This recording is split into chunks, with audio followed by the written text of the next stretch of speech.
Good day, everyone. Thanks for joining us for a new and inspiring episode of the Passive Income Attorney Podcast.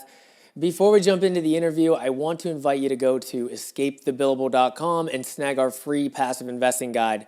It's absolutely free and has some incredible insider content that I know you'll find useful. So, have you ever wondered what actually happens after you close on a real estate deal? It seems like all the work is up front by finding and buying the property, right? Well, most people will lead you to believe that once the property is closed, the book is closed, and you'll magically just get checks in the mail. But closing is not the whole story. It's just the beginning. Whether you buy a single-family rental or an Airbnb vacation rental, or share in a crowdfunding platform or a REIT, or invest in a syndication, there is someone somewhere that must execute the business plan post-closing to make the project successful and therefore deliver returns to you, the owner or investor. This means someone either has to manage the property or manage the property manager. Someone must complete construction of any capital improvements or renovation. Someone must lease the property to tenants. Someone must hire and fire, evict non-paying tenants, keep accounting records, draft and negotiate contracts and leases, and so on and so forth. Without going into too many intricacies, I'll just generally say for now that many of these tasks, but not all, can be handled by a property manager. So finding a great one is of utmost importance. It's a relationship of which its importance just can't be stressed enough. Today, our guest of honor is one of the great ones, Colin Douthit. Colin is a rock star property manager based in one of my favorite markets, Kansas City, Missouri. He's the owner of Atlas Property Management, which manages over 600 doors and growing by the second. He's also an experienced real estate investor and general contractor. All right, let's get into it. This is the Passive Income Attorney Podcast, where you'll discover the secrets and strategies of the ultra wealthy on how they build streams of passive income to give them the freedom we all want. Attorney Seth Bradley will help you end the cycle of trading your time for money so you can make money while you sleep. Start living the good life on your own terms. Now, here's your host, Seth Bradley. Colin, what's going on, brother? Welcome to the show. Thanks for having me, Seth. Glad to be here. Yeah, excited to have you on, man. Well, let's just jump right in, brother. What's your story? Tell us a little bit about your story, and feel free to brag a little bit. What's my story? I grew up in Kansas City. Played a lot of football as a kid. Went to college, played college football. Got a couple undergrad engineering degrees. Went on, got my master's engineering management. Got a PE. Was sold on the corporate world, right? Engineer, project manager, construction, living the quote dream, high income professional, and Right. Very dissatisfied with my life. And so that was kind of how I got started. About 6-7 years into my professional life, started reading some books about real estate investing, did the gateway drug of Rich Dad, Poor Dad, which I'm pretty sure all real estate investors do. Really, man, it's bad. That's a great paradigm shift, but then you look at your life and you're like, what am I doing? I am Right. an employee and I know where I am in the cash flow quadrant, and this is not where I want to be. And then job security is not a thing. So I started researching real estate for about a year, pulled the trigger on my first investment, was a 7-unit property, a multifamily building. Was under contract on that, got let go because this whole I'm a better entrepreneur than I am employee thing started to really bite me. They decided they didn't want me there anymore. I was kind of having the same feelings. I can relate to that. Just kind of set my course into real estate after that. So cool, man. Did I count that right? Did I count 4 engineering degrees or 3 engineering degrees? Three, Okay. and three in the professional engineering license. Yeah. So I am a moderately overqualified property manager. Nice. I love it, man. Same here, man. I went to law school, med school, MBA, all the above. Yeah, man. exactly. Exactly. I love having a string of degrees and stuff that I can put together and be like, well, these are pieces of paper now.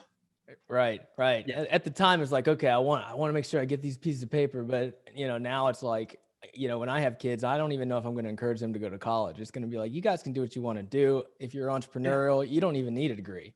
Yeah, I'm in the same boat. I've got two kids now, and I'm like, I'm not saving for your college. Like grandparents are like funding the college. I'm like, that's great. Yeah. Like you guys do that, but you know, just with my personality and my desire to not be stuck at a desk all day, I really was Yep. really I enjoyed being active. It's like I think I would have done a whole lot better if I'd gone to a trade school and worked with my hands. Right. Right. If I would have, welding school, I don't know what it is, fill in the blank there, but some sort of trade school. So I think that's an opportunity that we have a lot of kids that are missing the boat on where they should be. A lot of kids Yep. going into student loan debt Mhm. that they still owe on as of this date, and that don't have a degree that's worth anything. They're not in their Right. field. Yeah. And I mean, there's zero financial education for Hmm. kids anyways. I mean, let Yeah. alone just getting into, debt and all that other kind of stuff. But I mean, there's just zero financial education. I mean, Rich Dad, Poor Dad should be required reading probably when you're in middle school. Yeah, there's a for kids version, and so my oldest, my boy, he's 4.5, and I'm like, is that too early for him to start reading the Rich Dad Poor Dad for teens? Maybe get Yeah. him started early. Yeah. No, but Nice. my parents are both professionals. My dad, like yourself, was an attorney, and they're like, well, just go to engineering school and get a high paying job and put in your, Yep.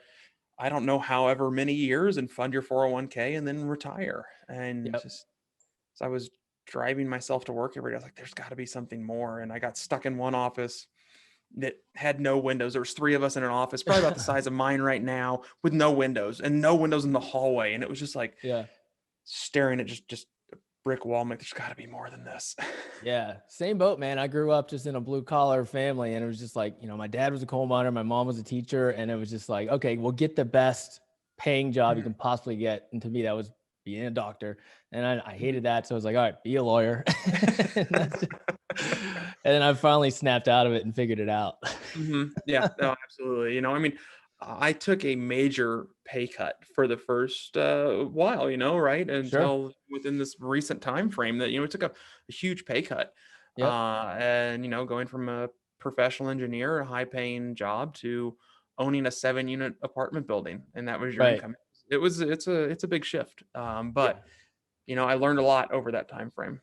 Yeah. Big mental shift from getting that check every 2 weeks to, trying to figure out where, where you're going to buy the next property, and if the tenants are going to pay, and, how you're going to Absolutely, build to grow this absolutely. business. Now, do you think your engineering degrees helped you along the way though? Probably to an extent, some basic understanding of construction. While I didn't have any home construction experience before I started in real estate, I did have some basic knowledge of construction Sure. foundations because I was civil and an architectural engineer. So, some of the way buildings are put together, I just had a base knowledge there, which helped. I think also the analytical mindset of an engineer to be able to put numbers down on paper and build out pro formas that really helped me out with understanding ROI, NOI, all that sort of stuff. Cool. Cool. Now, how did that transition out of your W-2 work? Was it abrupt all of a sudden? Was it, Oh yeah, how I did got that work? fired. Oh, you got fired. Okay. Yeah, yes, yeah, they let me go. My boss and I were always butting heads because I was like, I think we should really be focusing on some more customer service here. We're Yeah. really just focused on the bottom line and not taking care of our customers. My example was, we were working on doing Walmart, right? We were a subcontractor building a Walmart. You don't mess with Walmart when you're Yeah. building Walmarts, right? Like Right. that's not what they do because they have the sledgehammer. And I was like, this product we put out, it looks like crap. We should probably pull it down and redo it because this looks bad. Yeah. And we were just always butting heads like, no, that's going to cost too much money. Let's try to patch it in with some really bad fix that's going to take a long time and it'll cost a third of the cost of replacing it. I'm like, okay, like he forced me to sell it, and I did. And then a week later, like I get ambushed on the job site by Walmart executives, the architect, the GC, like everybody, and they're like, nope, you have to replace this all. I'm like, how Yeah. much better would we have looked if we had just replaced it initially and said we screwed up? And that was really where everything started to go downhill when we lost focus on the customer. And then once I was able to start my own company, after I invested for a couple of years, I started the property management company. I was like, we're going to make sure we take care of the customers, right? And if we screw up, we're going to admit that we screwed up and not make Yep. that mistake again. Gotcha. Now, how did that So, come about, the property management company, after you started buying some real estate? I mean, how did that come to yeah. fruition? So, I started building my portfolio and I started partnering with some people. And so we got up to about 60 doors under management.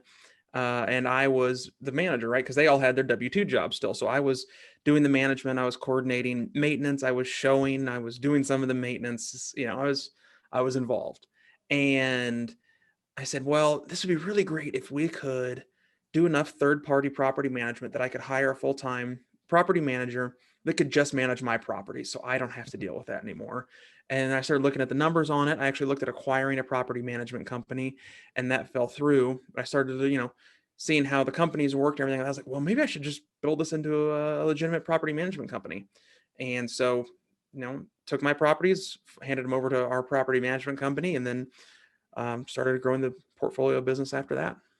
Gotcha. Yeah, it sounds like it was just kind of a natural progression after you started acquiring properties to be like, Yeah, okay, well, I'll it just handle felt it like myself. that, and part of it was like, hey, let's get some more funds, get some more jingle in the pocket, so we can go Right. invest in real estate. And if I don't want to go back to a W-2 job to build that, what's Yep. another way I can do that and stay in the industry? And so it's like, well, let's Yep. let's focus on property management and construction. Cool. Now, what kinds of property and clients do you take on at the moment? So, currently we have a broad base of customers that we take on. I don't want to say that we say no to a lot of people. We'll say no to certain parts of town or certain types of properties where we don't want to be in that. I live in a small town outside of Kansas City, so kind of a more rural area. So we invest out there. And that's just because that was my backyard. But our office is in Kansas City area in the metro. So, we manage in both of those areas because there's opportunities in both areas. We work with investors that want to buy more of a, high B turnkey property. And we also work with investors that want to, bring in a property that needs a lot of value add where we're doing a couple $100,000 worth of rehab to it, repositioning the property. So. Gotcha. Do you only work in the multifamily space, or you do other types of commercial properties? We'll do some mixed use, and then we've got a handful of single families as well. Right now we've just seen a lot of growth in the multifamily space through our network. So that's Sure. where our growth has been. But we do bring on smaller stuff. We've got a triplex coming on, we've got a duplex coming on, Hmm. single families, one or two of those a month. So Gotcha. Cool. How yeah. many doors are you servicing right now?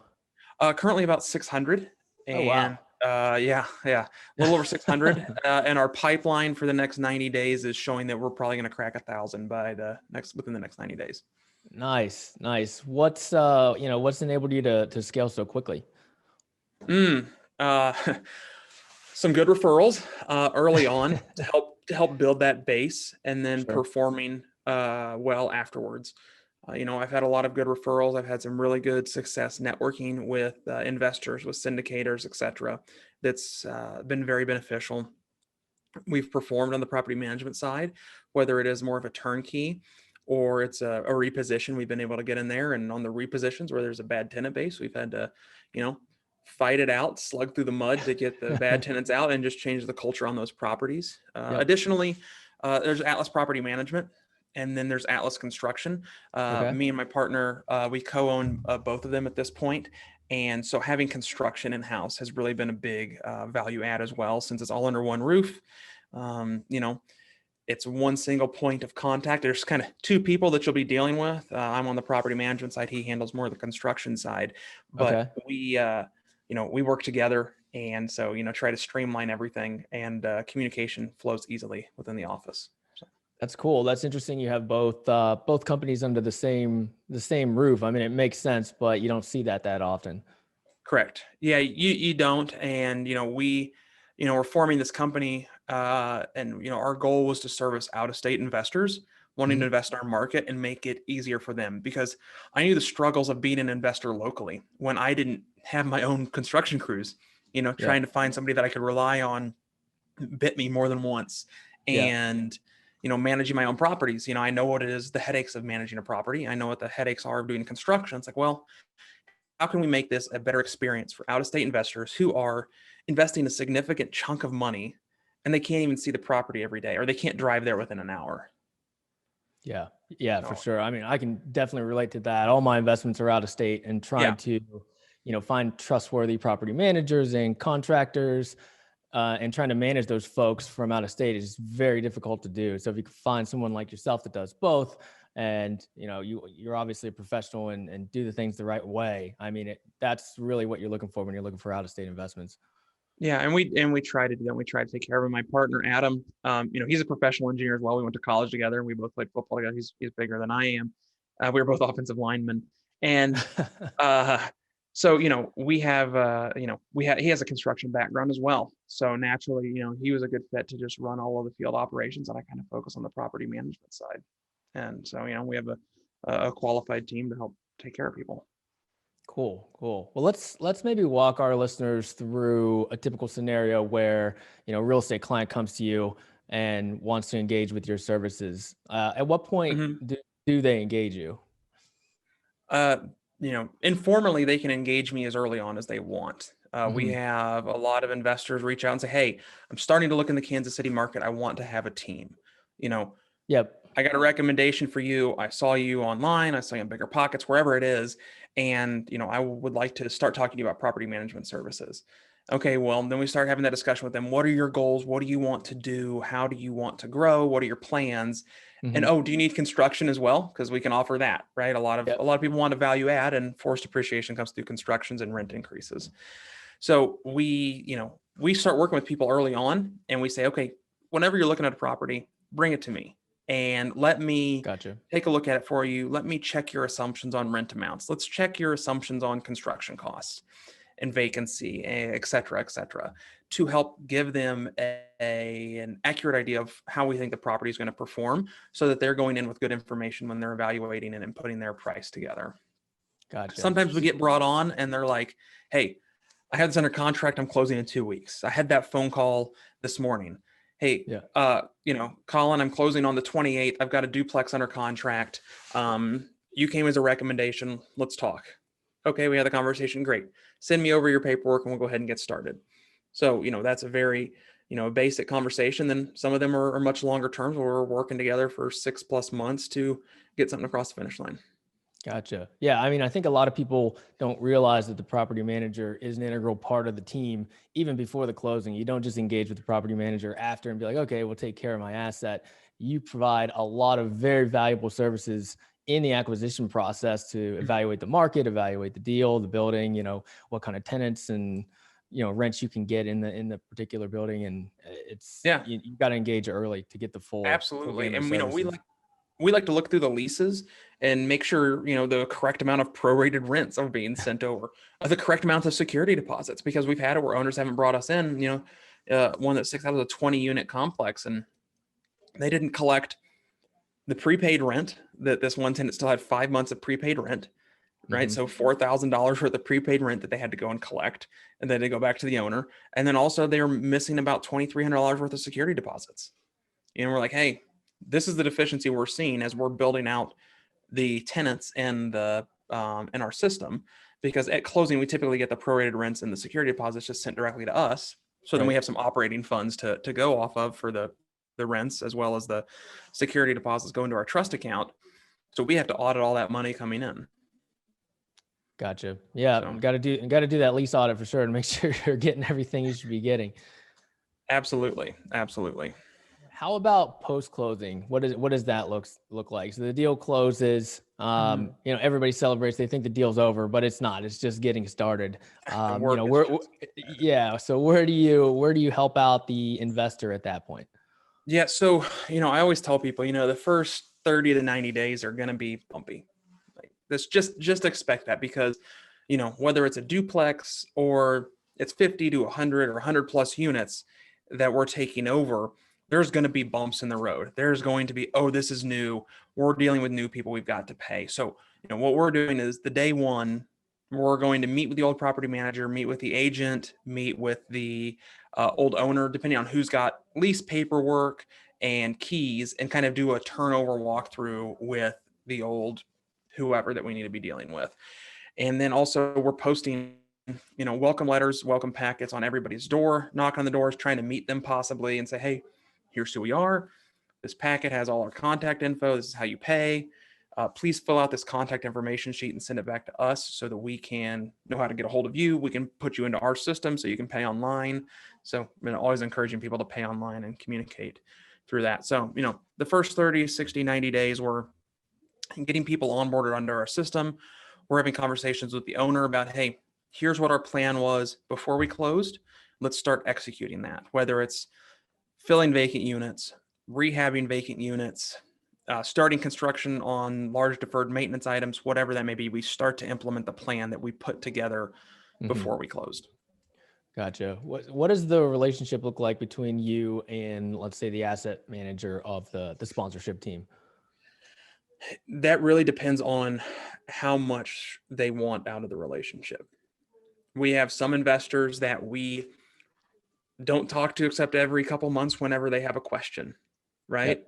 And they're collecting their rents. They see the monthly income and expense statement as well as the money hits their account. They're happy. They log on to the online portal, check a few people out, check some numbers, maybe look at a few receipts that have been posted online. They don't have any questions. They just go along. No big deal. Other times we have sponsors, owners, whichever, that we have weekly standing calls with their assigned property manager. Hey, what's changed from last week? Were there any outstanding items that we needed to address? Have they been addressed this week? What's our plan for this coming week? And we have those calls weekly. We have one owner where we have a heavy reposition. So, we're doing $350,000 to $400,000 worth of construction. When we took over property, it had 40% vacancy. And so we are, she has a 30 to 45 minute call with the property manager. And then the next day she has the same length call with Adam tracking the construction because we're rehabbing all the downed units and all the common areas, et cetera. Yep. So, those relationships really, we can give as much into that as the owner or asset manager wants. Gotcha.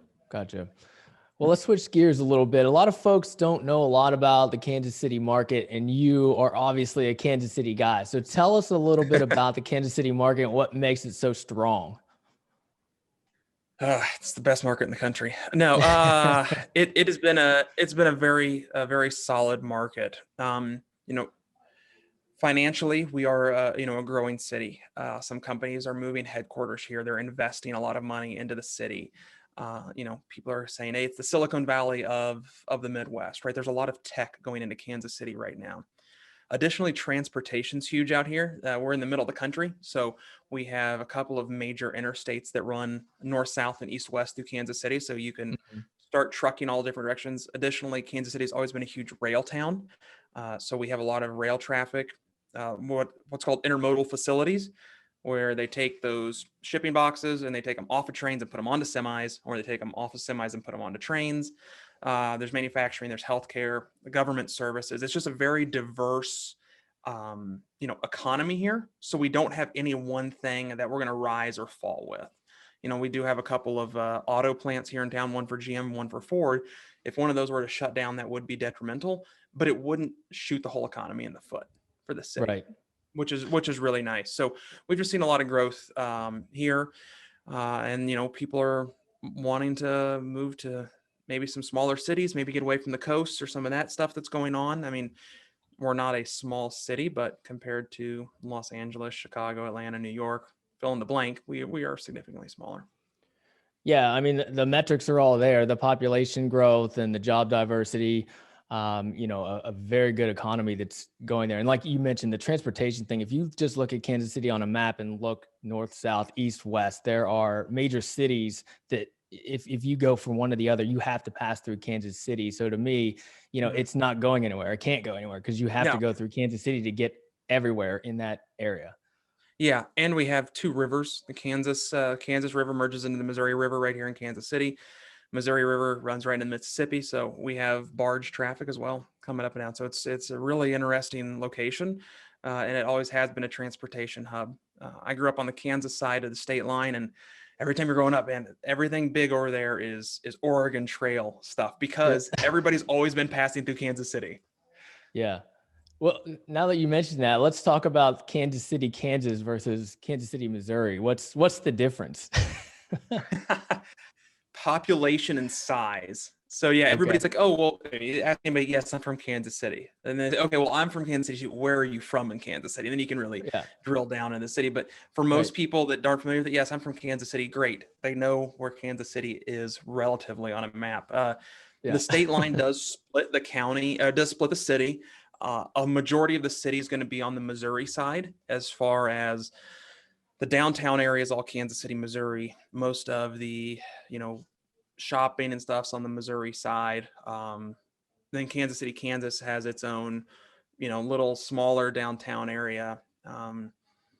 Just two different sides, two different animals, two different state lines, which makes, okay, which side of the state line am I on for legality, for property management, in terms of Hmm. days for notifications, eviction proceedings, etc., security deposit law, all that sort of stuff. Hmm. Kansas City, Missouri is more downtown, more urban. Kansas City, Kansas is also urban and can be a little bit rougher in certain areas. The Kansas side south, on the south side of, is actually a very affluent area.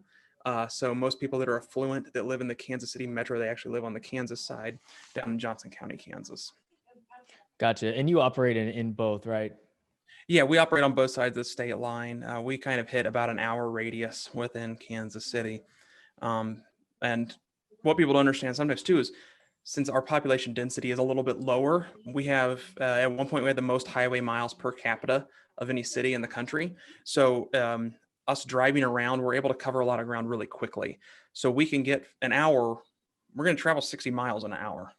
Like that's, very, very common once we get on the interstates. When I live, I still live in that small town, but when I was commuting to the city to work, I was traveling 37 miles in 45 minutes. Wow. Yeah, definitely can't do that here in Southern California. Yeah, so it's always a paradigm shift for people that are from those areas. They're like, wow, it takes, oh wow, that's a long ways. I'm like, well, it's long miles, but time wise, it's not that far. Right. Yeah. I mean, when I visited, man, it was incredible to see. I didn't know what to expect from Kansas City. I grew up around Pittsburgh, so I thought I was going to look like Pittsburgh or like Cleveland. I've invested in Cleveland before, and I kind of expected it to look like one of those Rust Belt cities, but it definitely does not. It's a much more beautiful city. No offense to Pittsburgh and Cleveland, because Pittsburgh, that's where I'm from. I love it, but Kansas City it's got kind of that, it's got that vibe that it's growing compared to those cities. Mhm. It seems like it's stagnant or even declining still. Yeah, absolutely. And since our economy is not built on some of those other things that are either suffering right now or that are not as boom and bust as, say the movie industry or, technology or the financial sector, we have a lot more stability out here, I would say. Yeah. Yeah, for sure. Let's switch gears again. I mean, so when you jumped into investing to begin with, you bought it, did you say a 7 unit to start out Mhm. with? So, how Yes. did you get involved with, jumping straight into kind of a commercial property rather than a single family asset? A lot of people just jump into flipping or wholesaling or, buying a single family rental. Yeah, so I'd been looking for a while. I kind of had been thinking that I wanted to buy something multifamily, just A, for financing, and B, for a little bit of scale pretty quickly. So it's very simple story, honestly. I do live in this small town. So again, I'm outside Kansas City, about a town of about 5 to 6 thousand people. And I'm driving down the main drag one day, and there's an apartment building on the main drag, and it says "for sale by owner." Cool. To call up the owner, I meet him out there. He's kind of a good old boy. I get out of him that he owns the property free and clear because he's owned it for like 20 some odd years. Sure. And so I'm like, cool. How about owner financing? And I get him to owner finance it, and that's Nice. kind of how that happened. So it really, um, you know, driving for dollars, I guess, right? If I were to use a Yep. buzzword, but really I was just Yep. driving home. Just driving home and you happen to find some dollars. Yeah, exactly. I was like, oh yeah, man, I like that building. I should make a call. Let's see. Let's just see what it's worth. And I was like, oh, that's a really good price. So Yeah, that's awesome, man. Not yeah, sometimes luck goes a long way. yes, it does. Yes, it does. So I was thankful for the opportunity. Cool. So a lot of our listeners invest in traditional assets rather than real estate or alternative assets. Do you invest in, stocks and bonds and mutual funds and that sort of thing as well, or anything else, or are you really involved in real estate right now and that's it? I do have an IRA and some 401ks and stuff like that. As you can imagine, with a quick cutoff on your income when you don't have your W-2 anymore, collecting and investing money seems like the least of your priorities at that point. So Yeah. I did pause on that. I do still have some money in traditional investments, some in just regular investment accounts, some in other retirement accounts. I'm really focused on the real estate right now, and I will probably diversify a little bit more. Yeah. But at this point, I really like real estate for the long term. Yeah, for sure, man. All right, well, let's jump into the Freedom 4. It's time for the Freedom 4. What's the best thing you do to keep your mind and body healthy? I try to exercise. Yeah. If I can be outside, preferably. I live in the country, so walk through the pasture, go for a walk near this lake that's near our house, just out in the country, get some fresh air, get some exercise. Yeah. Well, you're a fit guy, man. Did you lose a ton of weight since you played offensive line in college? Yeah, I'm about 40 to 45 pounds less than when I was in college. Gotcha. Yeah. Cool, man. So in an alternative universe where you weren't involved in real estate, what else would you be doing? Oof. As I've continued to read entrepreneurship business books, I'd definitely be building some sort of business, probably some service industry business, some recurring revenue business. Gotcha. That entrepreneurship bug just runs right through you, huh? Yeah, exactly. I wouldn't go back to Nice. W-2, but I would try to start another business in a different industry. Cool. Where were you at 5 years ago, and where do you see yourself in your business 5 years from now? 5 years ago, I was still living in the same house, and I was working for a commercial road and bridge contractor that did site development, and probably just starting to think about real estate. And the second part was, where am I going to be 5 years from now? Yeah. Continuing to co-own growing property management and construction companies, and hopefully have acquired more of my own assets. Maybe trying to double the number of assets that I currently own. Awesome. How has passive income made your life better? It's added a baseline stability to my life that a W-2 job didn't always have, because you can get fired in one day at a W-2 job. So just having some baseline stability there is nice, even though it's not all that we need at this point. Still have to run the business, but some baseline of stability, knowing I've got that safety net's really great. Love that, man. Love it. All right, Colin, really appreciate you coming on today, man. Where can our listeners find out more about you? Oh yeah, you can check me out on LinkedIn. Just Colin Douthit, look me up there. Atlas Property Management as well. Our website's www.atlas.rentals. Cool. And we'll link to all that in the show notes, brother. All right, man. Appreciate you coming on today. Thanks for having me, Seth. Enjoyed it. Oh, man, Colin brought it. You can really hear the sincerity in his voice. He's such a great guy. He's incredibly knowledgeable, of course, starting with his engineering background and now moving into general construction and property management. He's an absolute rock star and an awesome human being as well. I hope that the takeaway from the episode is that the story doesn't end when the deal is closed. You need a really good property manager, whether that's you, yourself, or someone like Colin, in your corner to help execute the business plan to make the property reach its highest potential, which equals cash flow and value appreciation. If you want to get more information on investing in alternative assets, get over to passiveincomeattorney.com, join the Esquire Investor Club, and download the Freedom Blueprint, our free guide to passive investing. Okay, gotta run, y'all. Enjoy the journey. Thank you for listening to the Passive Income Attorney Podcast with Seth Bradley. Do you want more ideas on how to generate multiple streams of passive income? Then jump over to passiveincomeattorney.com for show notes and resources. Then apply for the private Facebook community by searching for the Passive Income Attorney on Facebook. And we'll see you on the next episode.